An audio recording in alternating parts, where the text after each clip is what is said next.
नमस्कार. आज 30 एप्रिल 2025 आम्ही अक्षय तृतीयाचा दिवस आहे आणि सकाळीच आम्ही या ठिकाणी आलो आहे.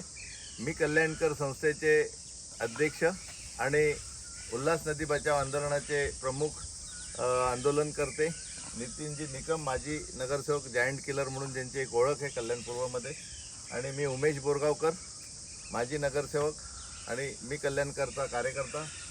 आम्ही या ठिकाणी आलो आहे. उल्हास नदी बचाव आंदोलन गेल्या 8-10 वर्षापासून नितीन निकम यांच्या नेतृत्वाखाली सुरू आहे आणि एक 5व्या टप्प्याचं आंदोलन यशस्वी देखील झालं आणि त्याची दखल प्रशासनाकडनं, शासनाकडनं घेण्यात आली. परंतु उल्हास नदीमध्ये आज बदलापूर हेंद्रीपाडा येथे ही जी नदी त्या पात्रामध्ये भराव टाकण्याचं प्रचंड मोठ्या प्रमाणात आणि बेधडकपणे सुरू आहे.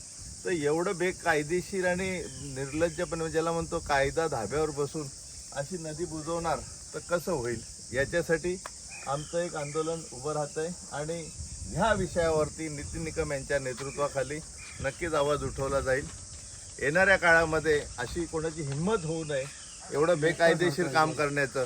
आणि जर अशा नद्या बुजवल्या गेल्या तर नैसर्गिक म्हणजे नदीचा हा एक प्रकारे गळा घोटला जातोय आणि हा उद्रेक जर झाला तर त्याची मोठी किंमत बदलापूरकरांनाच नव्हे तर सगळ्यांनाच मोजावी लागेल. नदीशी छेडछाड करणं म्हणजे आम्ही नदीला देवी मानतो आणि देवी म्हणून ह्या नदीला पुजतो आणि ह्या नदीपात्रामध्ये जर असे गैरकृत्य होत असतील तर शासन प्रशासन झोपलंय का, संबंधित अधिकारी झोपले आहेत का, हा एक प्रश्न पडतो. आणि याबाबत नक्कीच योग्य पद्धतीने संघर्ष उभा केला जाईल. लोकशाही मार्गाने आंदोलन उभं केलं जाईल. नितीन निकम यांच्या नेतृत्वाखाली लवकरच याबाबत जाब विचारण्याचा कार्यक्रम हातात घेण्यात येईल. धन्यवाद.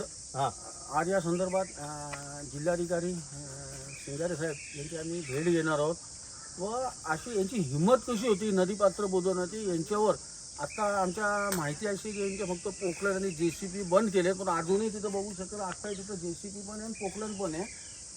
या लोकांवर हे जे नदीपात्र जे बंद करण्याला ही जी सत्संग नावाची कुठली परप्रांतीयांचे इथं आश्रम आहे यांच्यावर मोक्केसारखे गुन्हे दाखल करावेत ही आमची प्रमुख मागणी आहे. कारण याच्या पुढे अशी कोणी हिंमत करणार नाही. आज या संदर्भात आम्ही कलेक्टरशी भेटून पुढे काय होईल ते आपल्याला लवकरच सांगण्यात येईल. धन्यवाद.